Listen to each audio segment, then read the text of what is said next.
성균관대학교 박인권 교수님과 함께하겠습니다. 안녕하십니까? 안녕하세요.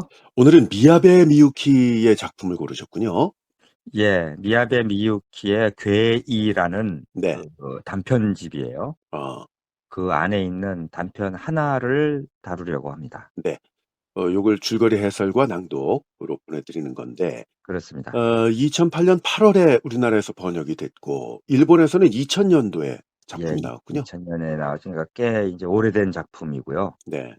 그 괴이, 뭐 좀 괴이하다, 뭐 그런 음, 뜻 같아요. 그렇죠. 이상하다, 예. 그런 건데. 저희 애청자 여러분들의 댓글을 보면, 미야베 미유키의 작품들을 무척 좋아하시는데, 굉장히 좋아하세요. 이 배경이 그 에도 시대 작품들이 정말 좋다. 이런 댓글들이 많았거든요. 근데 맞습니다. 이게 바로 그 일본의 옛 도쿄인 에도 시대의 이야기인 거죠. 그렇습니다. 네. 저희가 이제 소개할 그 아다치가의 도깨비라는 이제 단편인데, 아, 아다치가의 도깨비. 예. 네. 이 미야베 미유키 이제 미미 여사라고 보통 그렇게 저희가 많이 부르죠. 예, 예. 많이 부르는데 네.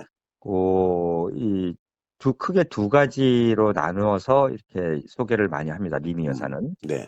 보통 그 현대물이 있고요. 또 역사물이 있어요. 음. 현대물은 보통 우리가 흔히 아는 이제 추리소설, 현대 추리소설이고요. 네.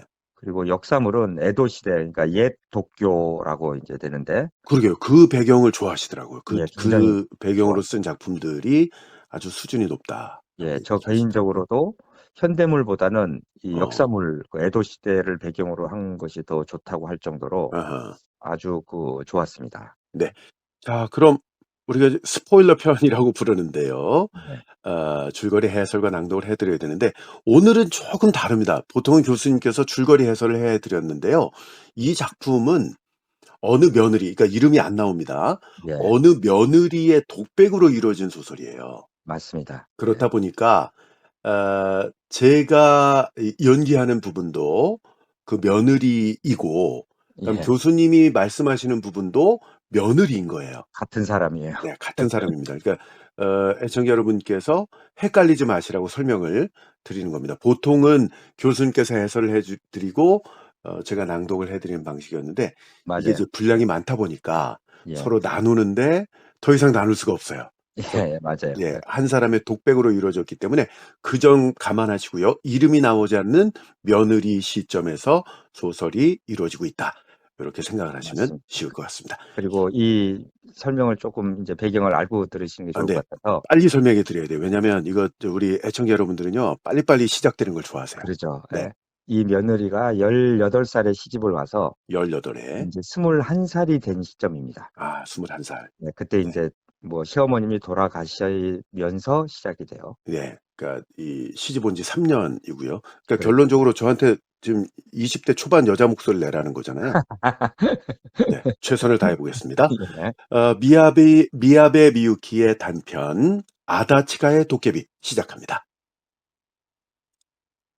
시어머님이 돌아가셨을 때 때마침 소나기가 심하게 내려서 길에도 마당에도 온통 돌멩이를 집어던지는 듯한 소리가 울려 퍼지고 있었어요. 그 때문에 어머님이 눈을 감기 직전에 뭐라고 하신 말씀을 알아들을 수가 없었죠. 제 귀에는 아무래도 사람의 이름을 부르는 소리처럼 들렸지만 확실치는 않습니다. 어쨌든 잠이 들듯이 편안한 최후를 맞으셨고요. 입가에는 희미하게 미소를 띠고 계셨어요. 저와 제 바로 옆에 정주하고 있던 남편 도미타로는 아침부터 계속 어머님 곁에 있었죠. 말을 나누지도 않고 남편 도미타로는 가끔씩 물끄러미 어머니의 얼굴을 들여다보고는 생각에 잠긴 눈만 하고 있었습니다. 그 얼굴이 그제야 울음을 참는 듯 무너졌습니다. 어머님의 임종을 선언한 의원 선생님은 어머님의 얼굴이 편안하고 좋다면서 어머님이 마치 즐거운 행사를 손꼽아 기다리는 소녀 같다고까지 말씀을 하셨죠. 네, 선생님 말씀 그대로였어요. 저는 어머님의 표정에 이끌려서 문득 미소를 짓고 말았어요.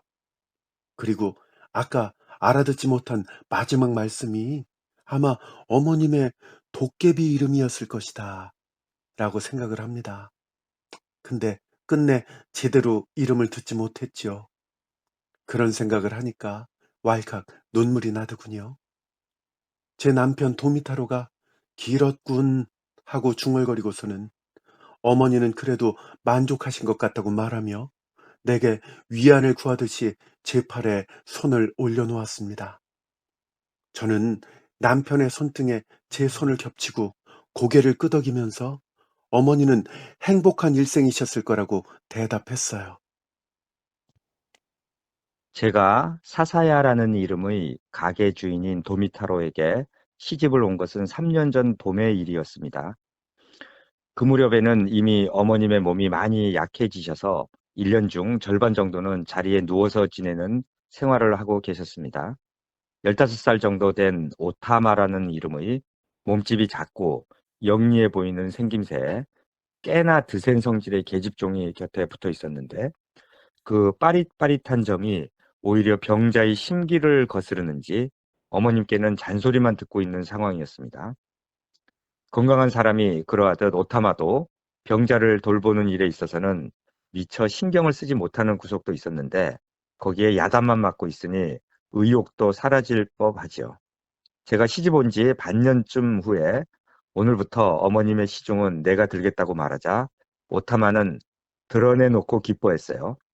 아, 시원하다 하며 두 손을 머리 위로 쳐들고 정말로 기쁜 듯이 큰 소리로 외쳤어요. 물론 이것은 오타마 같은 하녀의 입장에서 가게 주인의 아내를 향해 할 말은 아닙니다. 하지만 당시에는 저도 18살이라 나이도 어렸고 게다가 시집 오기 전에는 다른 곳에서 하녀 일을 하던 신분이라는 사실을 오타마는 잘 알고 있었습니다. 저는 하녀 출신이라는 것을 장점으로 시집을 온 조금 특이한 아내였어요. 그러니 오타마로서는 뭐야, 나랑 같은 처지잖아 라는 생각이었겠죠. 거리낌 없는 말투였습니다.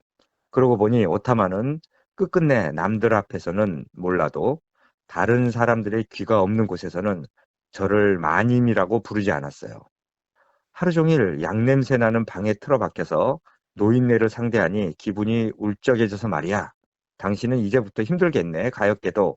라고 뻔뻔스럽게 그렇게 내뱉고 입술 끝에 뭔가 가시라도 걸린 표정으로 웃었어요.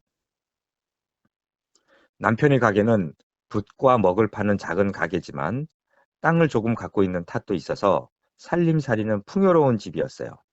집도 넓고 고용인들을 위한 안채뿐만 아니라 별채도 있었습니다. 그 별채에서 어머님이 지내고 계셨죠.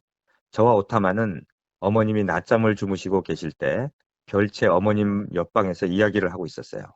오타마는 저에게 전에 있던 집에서 주인 병치레를 5년이나 했다면서 하고 노골적인 목소리로 물어왔습니다. 분명 그랬어요. 저는 전에 있던 집에 10살 때부터 아기를 돌보는 고용살이를 시작했지만 아기가 자라 돌볼 필요가 없게 되자 이어서 선대 주인을 보살피게 된 것이었어요. 몹시 제멋대로인 병자여서 아기보다 더 손이 많이 갔고 꽤나 곤란한 일도 많았습니다. 그 선대 주인은 제가 시집을 오기 3달 전에 돌아가셨기 때문에 그때까지 병자를 돌보는 일밖에 한 적이 없던 저는 쓸모가 없어졌고 그때 지금의 남편 가게인 사사야에서 혼담이 들어왔던 것이에요. 저는 처음 이 혼담 이야기를 들었을 때 여우에 홀린 기분이었어요. 저렇게 부유한 가게에서 저 같은 신분의 사람에게 혼담이 들어온다는 것은 있을 수 없는 일이었기 때문이에요. 게다가 저는 무엇보다 그렇게까지 외모가 뛰어난 처녀도 아니었어요. 이렇게 이치에 맞지 않는 혼담 이야기에 오히려 겁을 먹은 제 얼굴을 보고 혼담 주선자가 시원스럽게 이 혼담의 진짜 내용에 대해서 밝혀주었어요. 북과 먹을 파는 가게인 사사야는 혼담이 들어온 총각인 도미타로 씨의 부모님이 일으켜 세운 가게이고 도미타로의 아버지인 선대 주인은 돌아가셨고 도미타로의 어머님인 안주인은 몸이 약하고 절반은 병자 같은 분이긴 하지만 정신은 또렷한 분이라고 했어요. 어쨌든 도미타로에게 좋은 혼담이 많이 들어왔는데 이상하게도 도미타로는 이 혼담들을 다 거절을 했어요. 특히 누가 보기에도 좋은 조건의 혼담일수록 마음에 내키지 않아 있어요.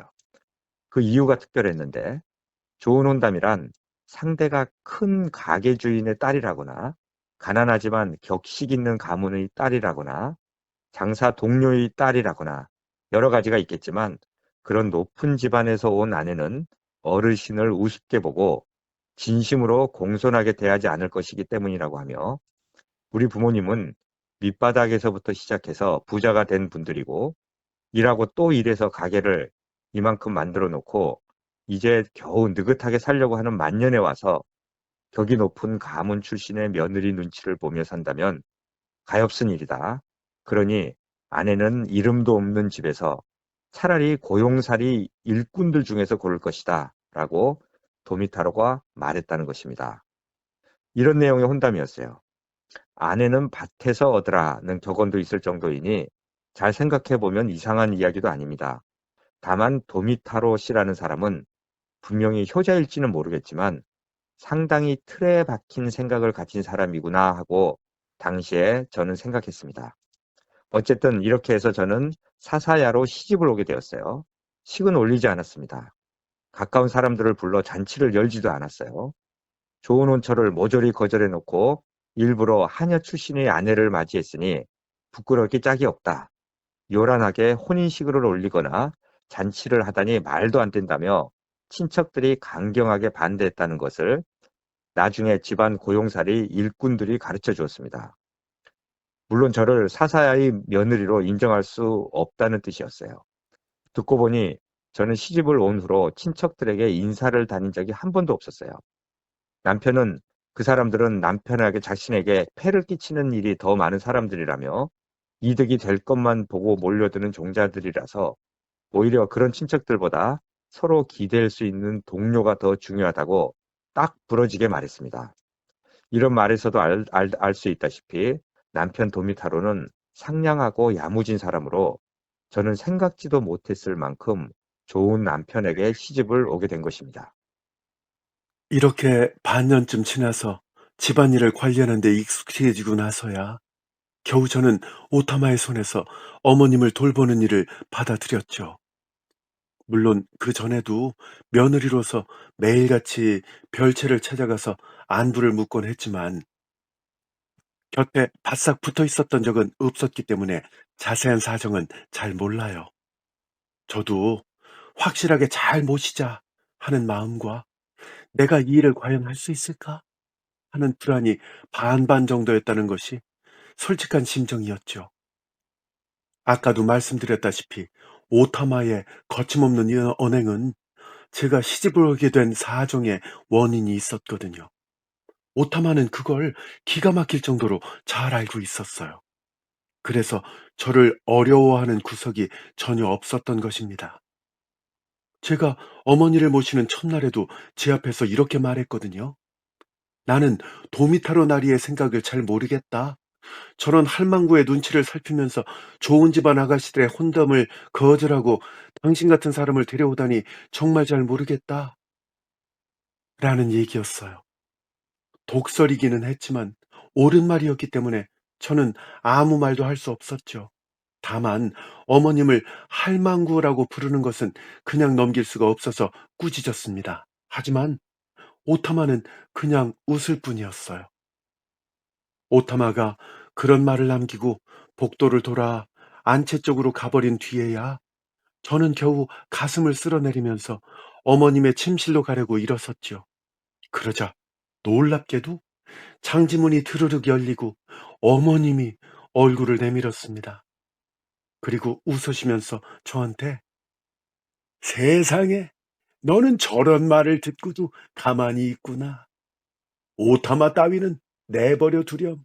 조만간 벌을 받게 될 거니까. 하고 말씀하시고는 당시 창지문을 꼭 닫아버리시더군요. 저는 또다시 여우에 홀렸는지 너구리에게 속았는지 모를 기분으로 멍하니 서 있었습니다. 어머님은요, 결코 까다로운 병자가 아니었어요. 다루기 어려운 할망구는 전혀 아니었고요. 곁에서 모시게 된 후에 저는 곧 그것을 깨달았죠.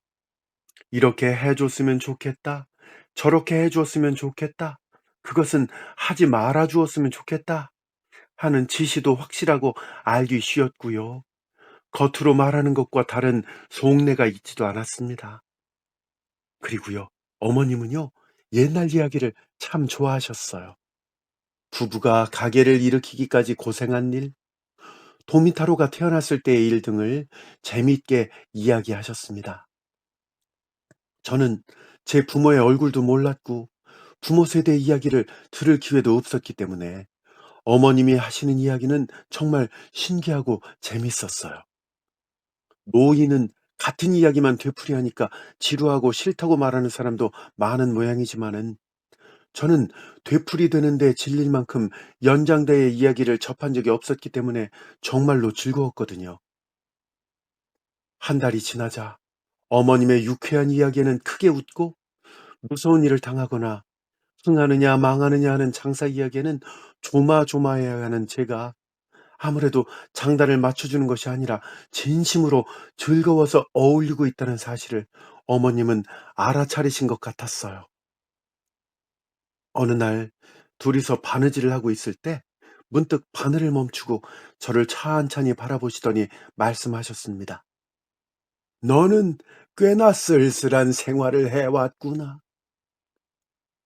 저는 잠시 생각하고 나서 솔직히 계속 외톨이였기 때문에 쓸쓸하다고 느낀 적이 없었어요. 라고 대답했지요. 어머님은 그런 모양이라고 깊이 고개를 끄덕이셨습니다. 아기 돌보는 일과 병자를 보살피는 일만 하면서 18살이 되어버렸으니 무리도 아니지. 너는 세상을 모르는 게야. 그리고는 약간 눈을 깜빡이시면서 근데 너 누구 좋아하는 사람이 생긴 적은 없었느냐? 하고 몹시 진지하게 물으셨어요. 저는 놀라고 말았거든요. 대답이 막힌 것은 당연한 일입니다. 왜냐하면 어머님이 제 시어머니인 것은 제가 도미타로의 아내이기 때문 아닙니까?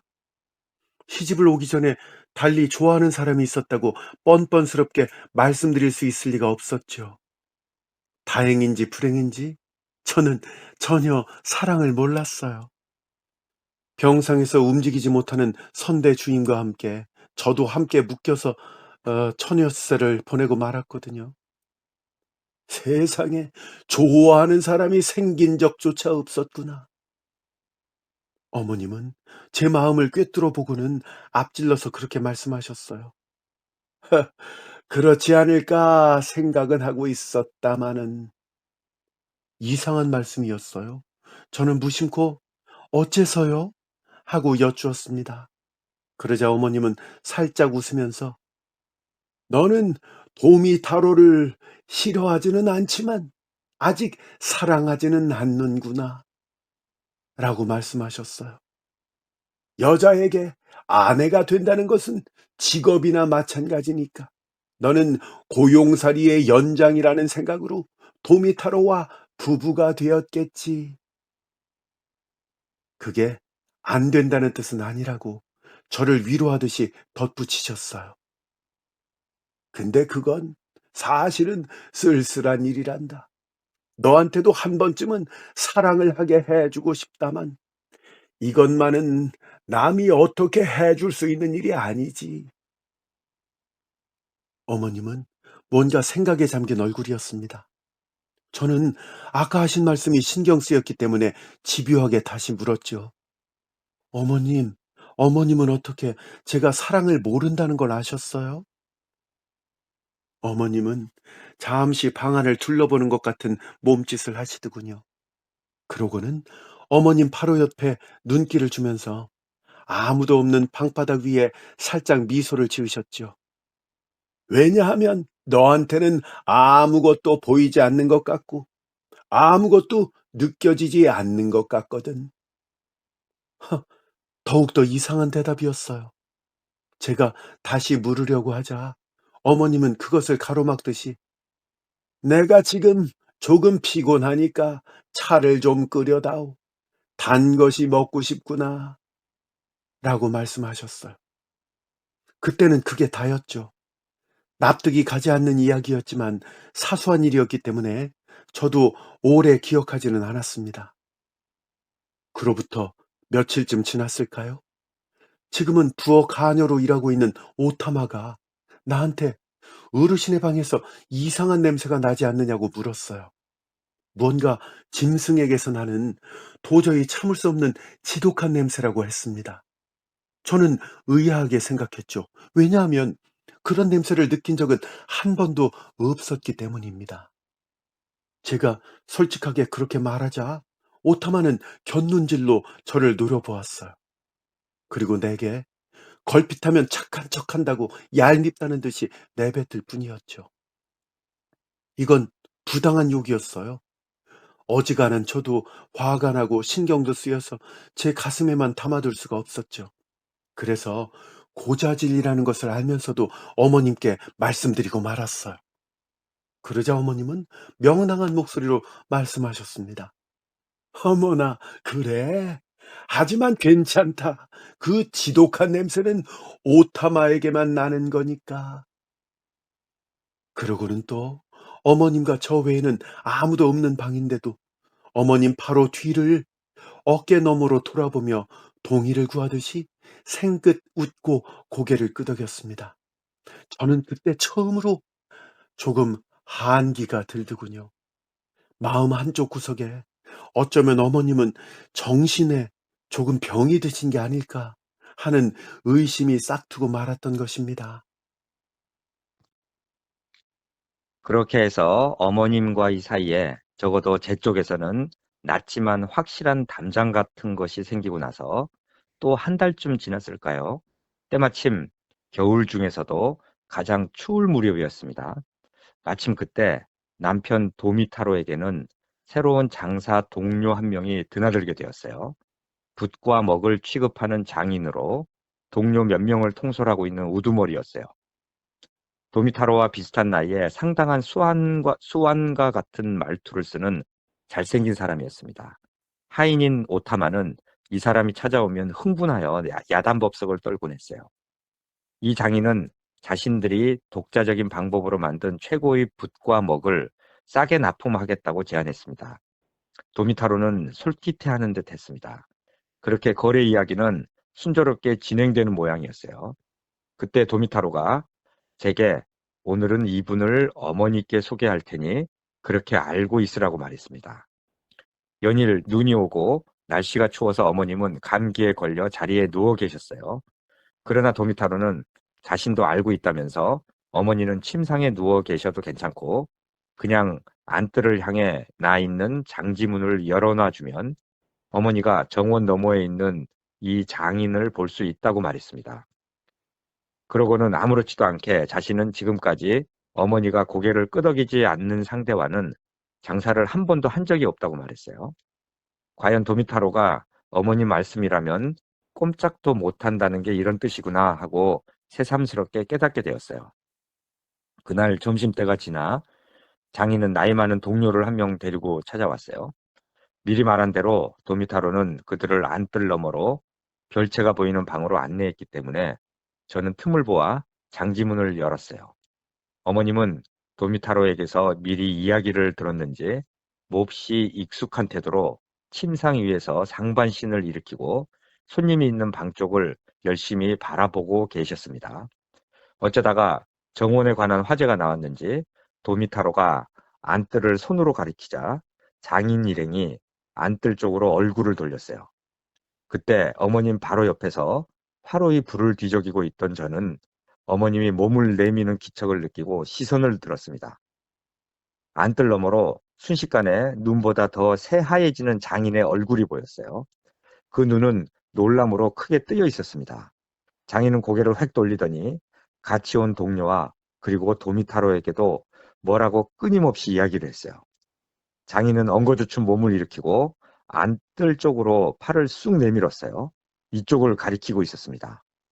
어머님인지 저인지 모르겠지만 어느 쪽이든 사람에게 손가락질을 하다니 무례한 행동이라는 생각에 의아해하다가 저는 깨달았어요. 그는 허공을 가리키고 있었던 것입니다. 몸도 얼굴도 눈도 팔도 손가락도 분명히 어머님이 계시는 이 방을 향하고 있지만 손끝은 아무것도 없는 방 안의 그냥 허공을 가리키고 있었어요. 그리고 그는 "이상하네. 잘못 본 것일까? 분명히 보았는데." 라고 말했어요. 도미타로가 웃는 얼굴로 뭐라고 대꾸하는 것 같았어요. 그때 어머님이 제게 "이제 됐으니 장지문을 닫으라고 말했습니다." 어머님은 뭔가를 깨달은 듯이 몇 번이나 고개를 끄덕이셨어요.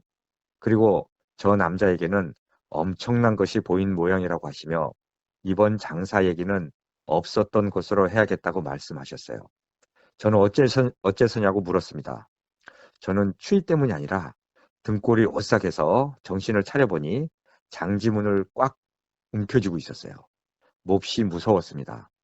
어머님은 그런 저를 잠시 바라보시다가 이윽고 미소를 지으면서 감기가 다 나으면 다음에 천천히 얘기해 주겠다고 말씀하시고는 자리에 누워버리셨어요.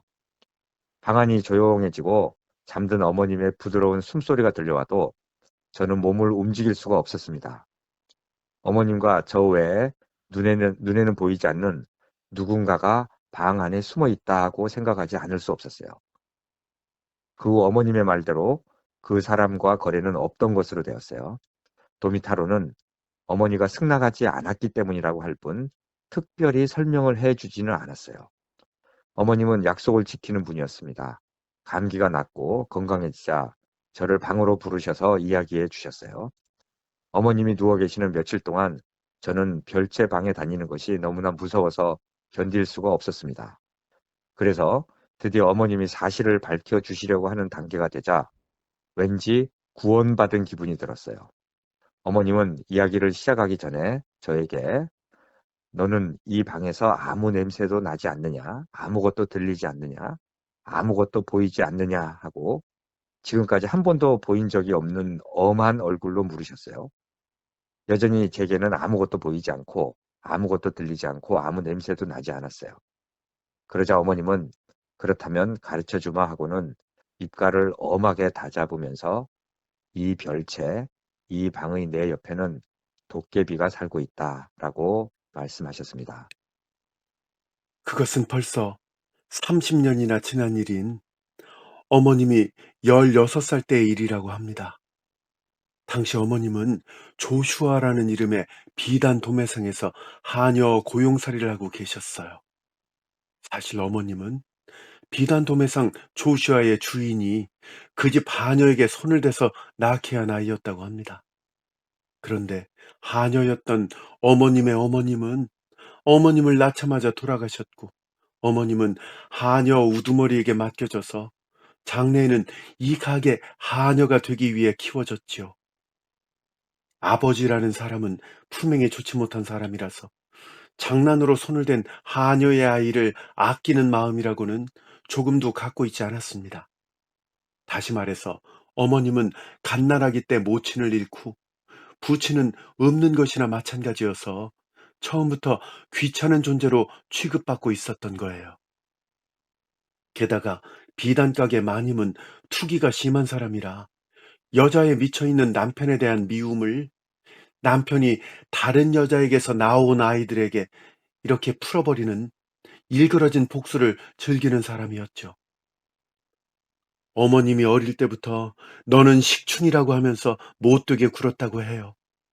게다가 어머님을 키워준 하녀 우두머리도 결코 상냥한 모친을 대신해 줄 만한 사람은 아니었기 때문에 어머님은 이 험한 세상을 살아나가기 위해서는 어쨌든 일하고 또 일해야 한다고 생각하고 죽어라고 일을 열심히 했기 때문에 10살이 넘었을 무렵에는 어머님은 웬만한 시골 아이보다 훨씬 더 눈치가 빠르고 훌륭한 하녀로 자랐죠. 그리고 16살 즈음에는 이 집에서는 없어서는 안 될 정도로 상당한 일손이 되어 있었다고 해요.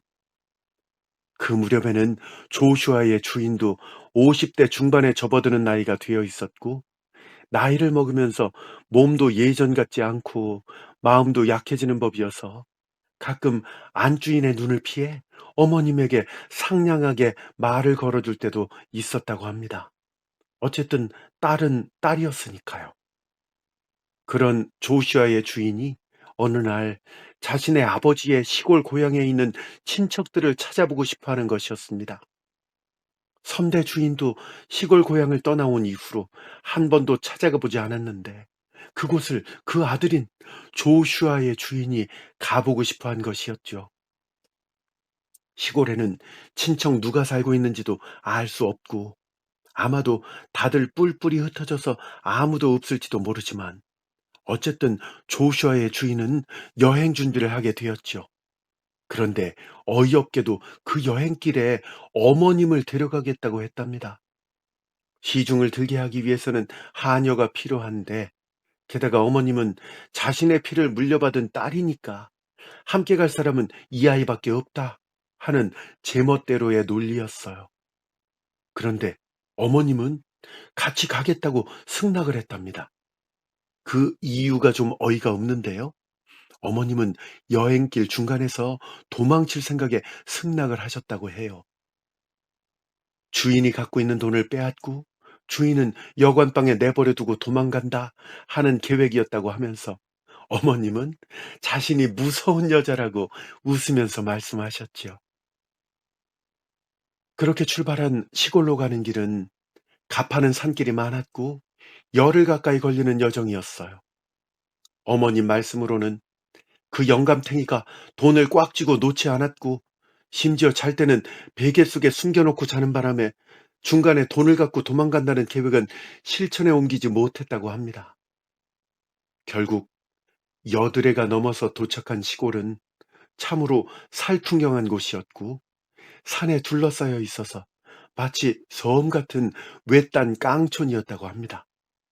그리고 아니나 다를까 조슈아의 주인의 친척들은 모두 이곳을 떠나버려서 아무도 없었어요. 낙담한 주인은 한꺼번에 여행의 피로가 찾아왔는지 알아눕고 말았습니다. 그곳에 있는 조그마한 절의 주지 스님이 다행히 친절하게 절에서 묵으라고 권해주었기 때문에 어머님은 그 말을 고맙게 받아들이고 별 수 없이 낯선 땅에서 병자를 돌보는 처지가 되고 말았죠.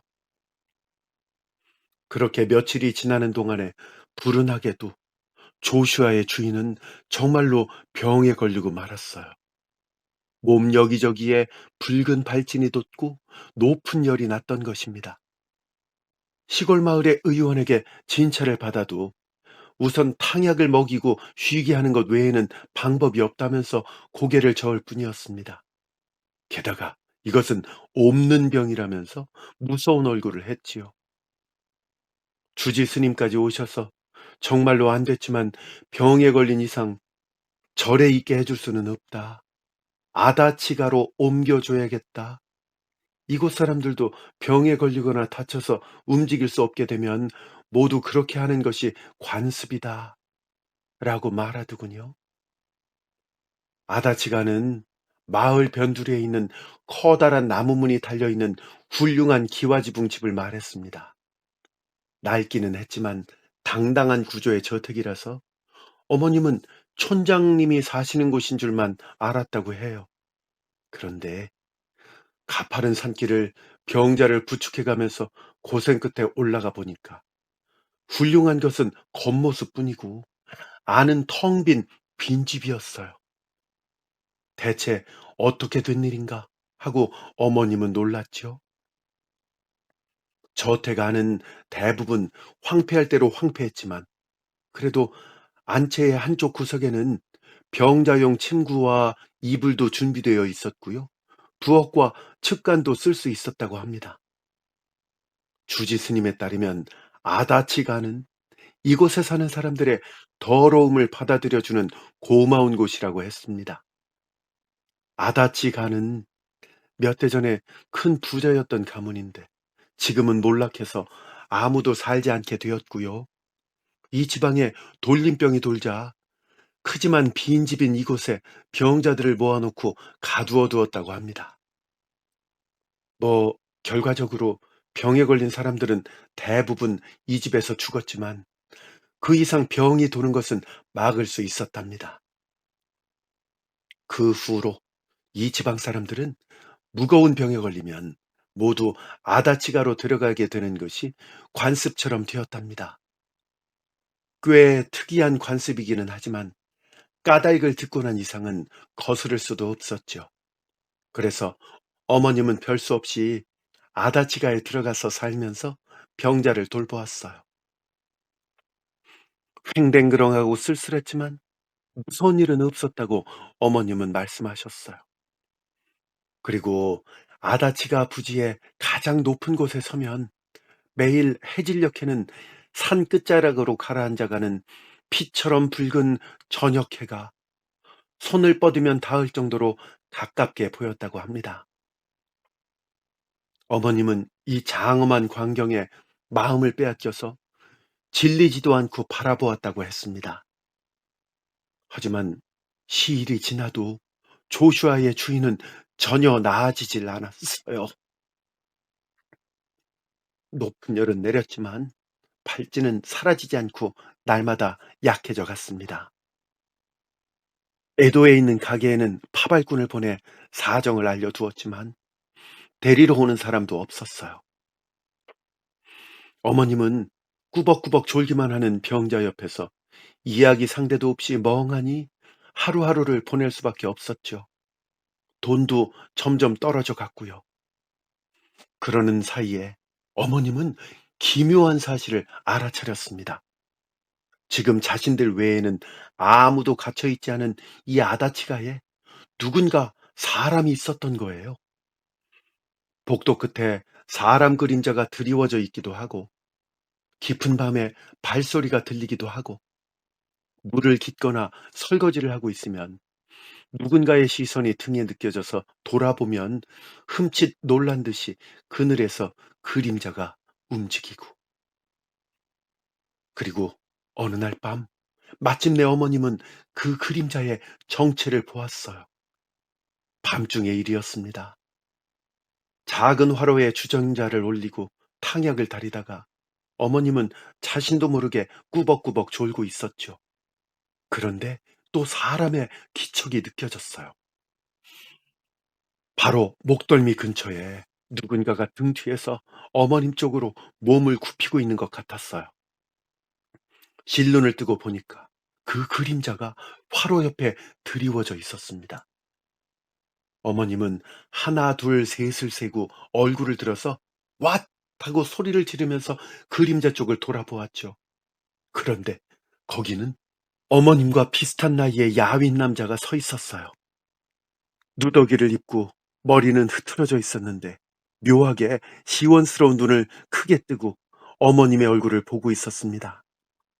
눈과 눈이 마주치자 오히려 어머님은 할 말을 잃고 말았죠.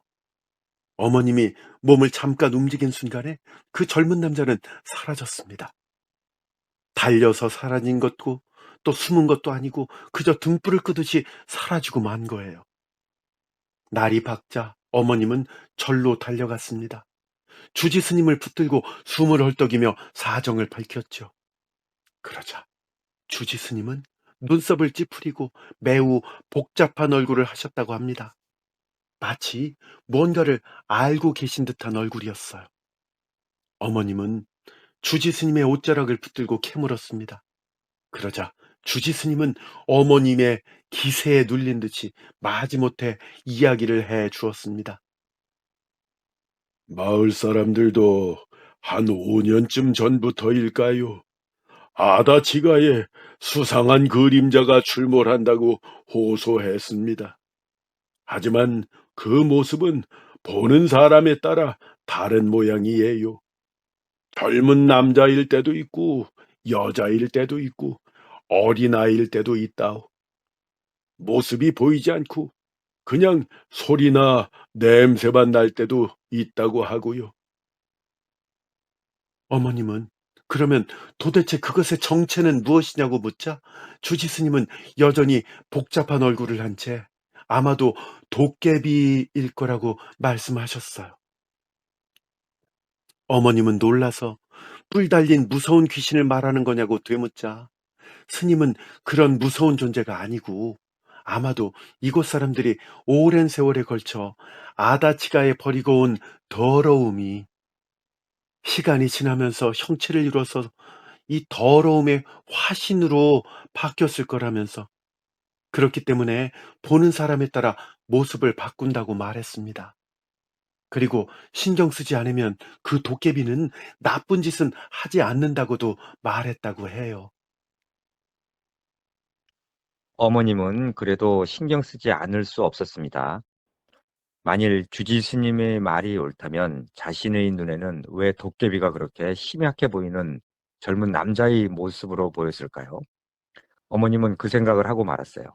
그리고 남자의 슬픈 눈빛에 몹시 마음이 움직였다는 것을 인정하지 않을 수 없었어요. 왠지 불쌍하구나 하는 생각이 들었답니다. 그 후로도 도깨비는 가끔 어머님 앞에 모습을 나타냈어요. 낮이든 밤이든 도깨비에게는 지장이 없는 것 같았어요. 어머님은 그의 기척을 느끼거나 그림자가 눈에 들어와도 더 이상 허둥거리지 않고 가만히 기다리게 되었어요. 그러다가 말도 걸게 되었답니다. 저기 숨어 있지 말고 나와, 쫓아내지 않을 테니까. 어머님의 그런 태도는 도깨비에게도 통하는 것 같았어요. 점차 그는 어머님 곁으로 다가오게 되었어요. 전혀 말을 하지 않고 그저 눈을 끔뻑거릴 뿐이어서 왠지 도둑고양이를 대하는 것 같았지만 어머님은 신경 쓰지 않았어요. 오늘은 바람이 한층 더 강하네. 노자로 가져온 돈이 다 떨어져 가네. 어떡하지? 이렇게 혼잣말을 하곤 했다고 합니다. 도깨비는 그것을 가만히 듣고 있었어요. 어머님이 산 끝자락으로 가라앉는 저녁 해를 바라보기 좋아한다는 걸 알자 도깨비도 그 시간에 자주 모습을 나타냈고 결국은 나란히 서서 저녁 노을을 바라보게까지 되었다고 해요. 어찌된 셈인지 도깨비가 하루 종일 모습을 보이지 않는 날이 있으면 어머님은 안절부절 못하며 황폐한 저택안을 여기저기 찾아다니기까지 되었어요. 도깨비와 함께 있는 게 즐거웠던 겁니다. 왜냐하면 지금까지 어머님은 누군가와 그렇게 지낸 적이 없었다면서 소녀처럼 가냘프게 미소를 지으셨어요. 그런 생활을 하며 어머님은 도깨비에게 이름을 붙여주었어요. 이름이 무엇이냐고 저는 여쭤보았어요. 어머님은 웃으면서 입가를 손끝으로 누르고 글쎄 그건 아직 비밀이야. 하지만 조만간 가르쳐 주마 하고 말씀하셨습니다. 마치 연인의 이름을 물은 것 같다고 저는 생각했어요. 그렇게 불가사의하지만 어머님께서 즐거운 생활을 한 지 보름 정도가 지났을 무렵 겨우 에도에 있는 조슈아에서 사람들이 마중을 왔어요. 안주인이 직접 왔기 때문에 어머님은 놀랐답니다. 하지만 갑자기 고함을 치며 어머님을 지팡이로 후려치면서 조슈아의 주인을 잘 보살피지 못했다고 혼을 냈어요. 그리고 그 자리에서 어머님을 쫓아냈답니다. 조슈아 사람들은 그곳에서 하룻밤만 쉬고 주인을 데리고 바삐 에도로 돌아갔어요. 어머님은 혼자 남아서 생각했습니다. 대체 어떻게 하면 이대로 이 시골에서 도깨비와 함께 살아갈 수 있을까?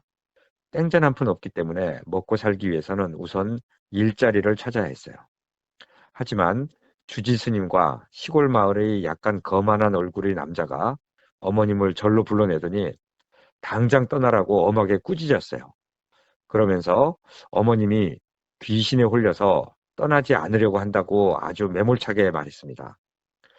어머님은 그 도깨비는 사람은 아니지만 내가 지금까지 만난 어떤 사람보다도 더 친근하게 그리고 상냥하게 느껴진다고 말까지 했지만 소용이 없었어요. 주지 스님과 남자는 계속해서 어머님이 귀신과 통한 것이라고 말하면서 놀랍다고 이야기를 했어요. 그럼에도 불구하고 어머님은 도깨비가 당신들보다 훨씬 낫다고 소리까지 쳤습니다.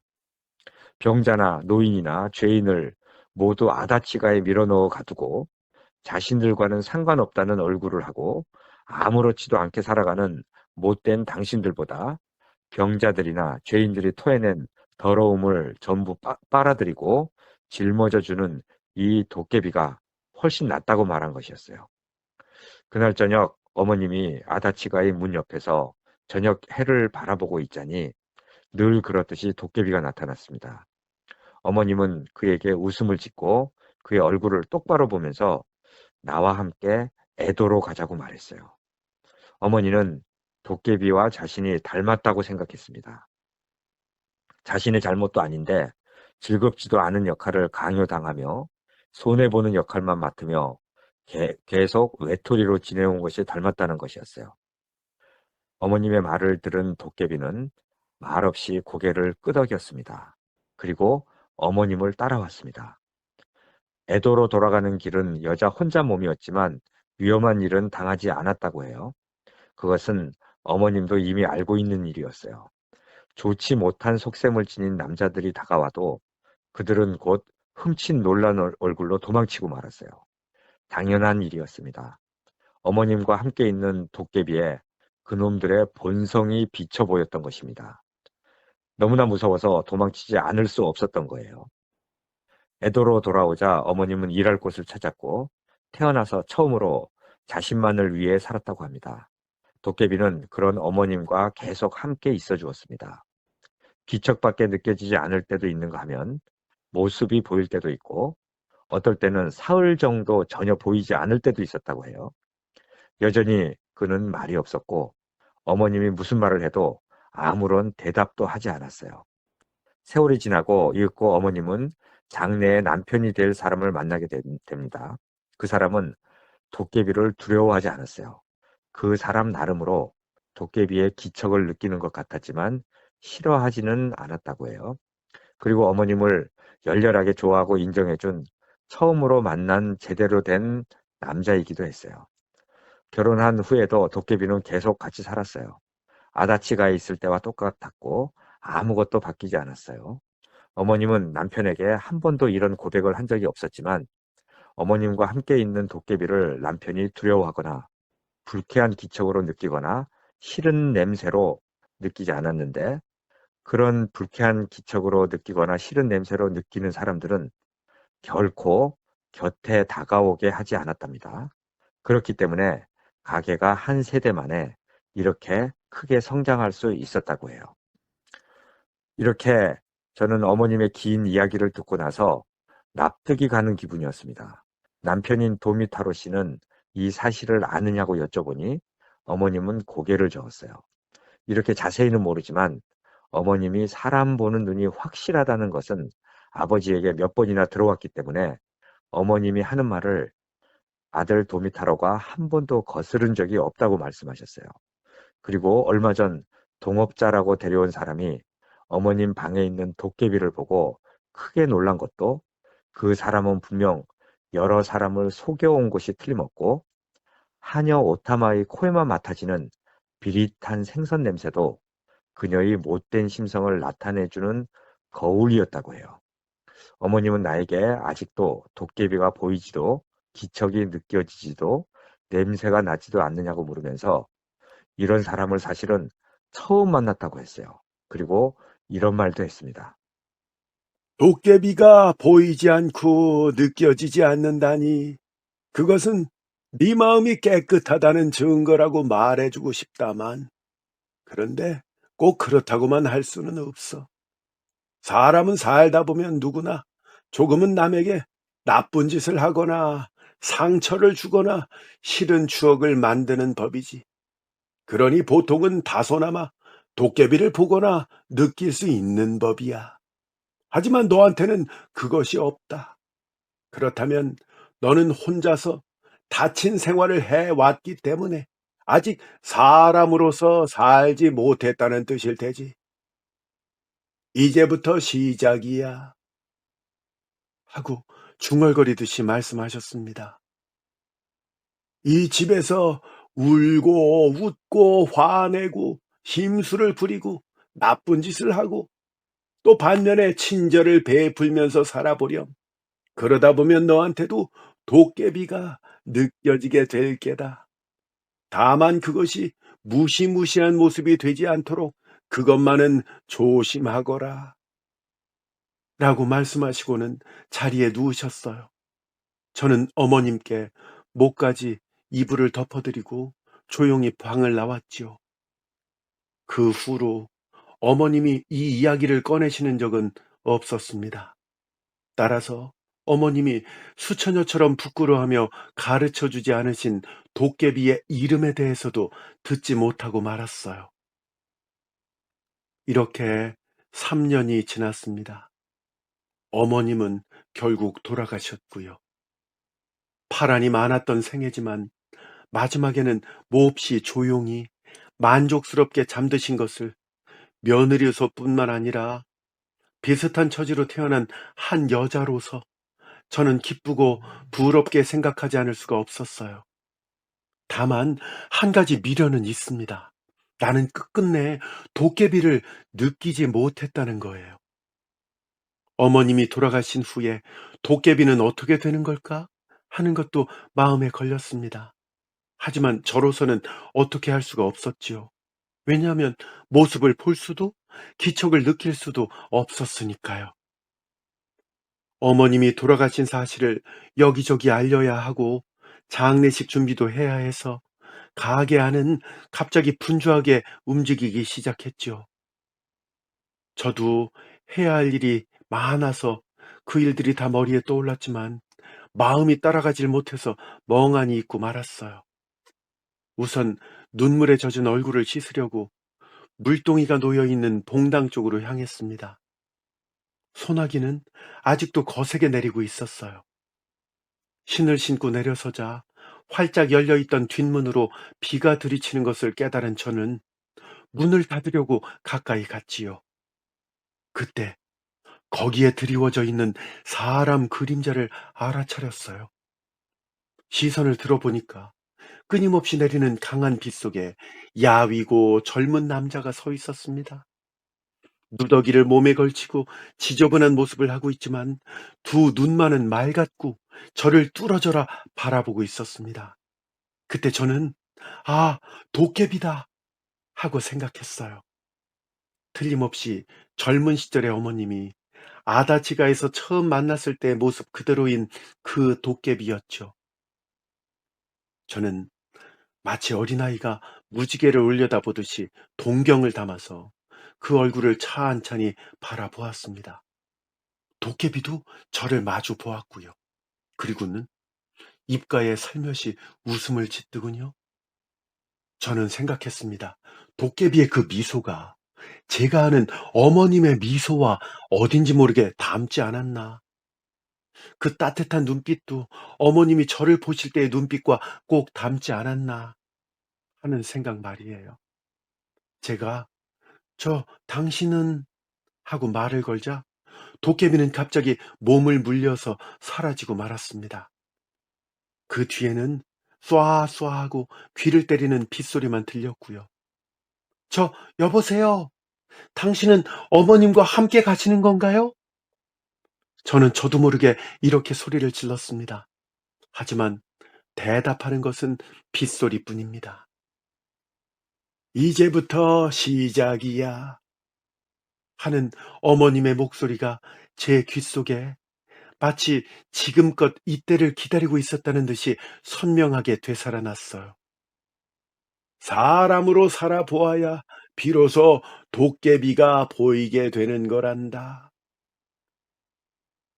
저는 비를 맞으면서 한동안 그저 멍하니 서 있었어요. 그때 집안에서 남편 도미타로가 계속해서 저를 부르는 목소리가 들려왔지요.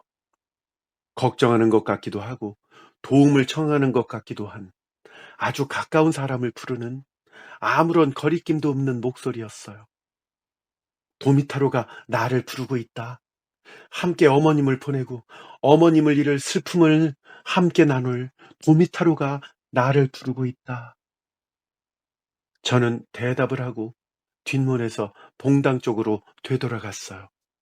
나의 집으로 돌아간 것이죠. 문득 쳐다보니까 방금 전에 도깨비가 있던 곳에 하얀 안개 같은 것이 떠돌고 있었지만 곧 빛발에 묻혀서 사라지고 말았습니다. 사람의 그림자도 기척도 지금은 더 이상 어디에서도 눈에 띄지 않았습니다.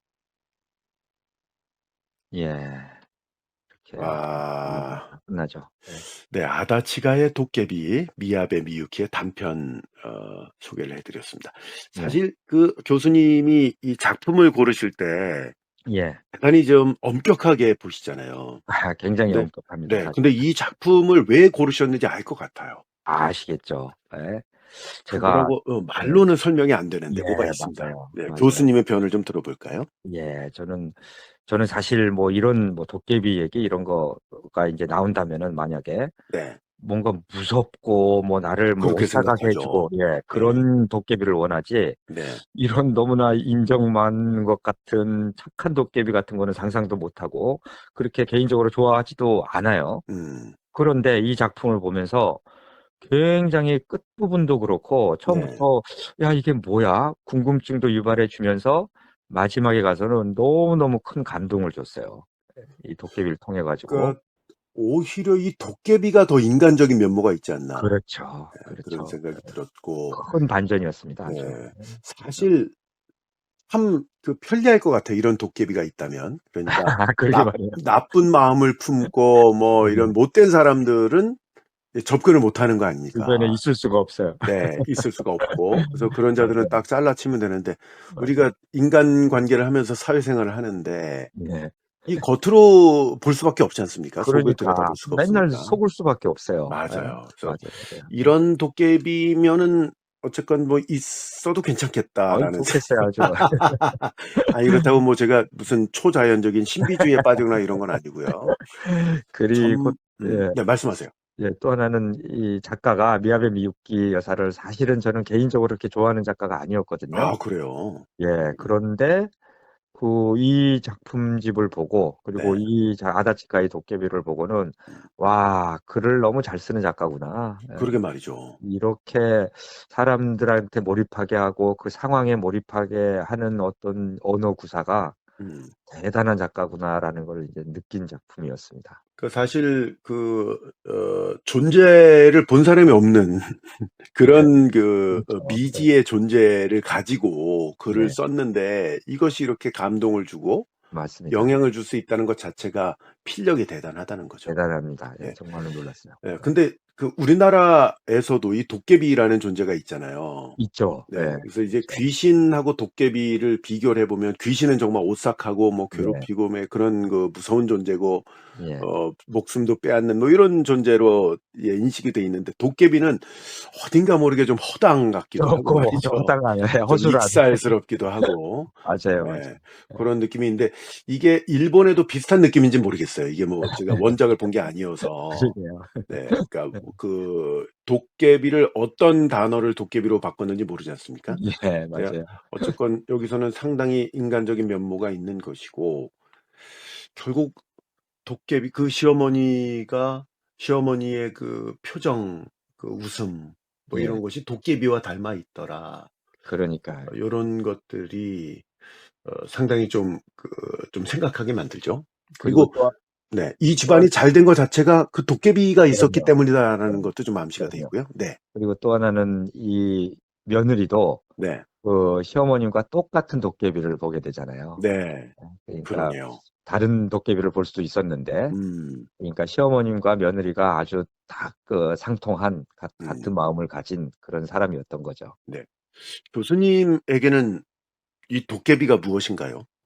무시무시하게 보이지 않을까요?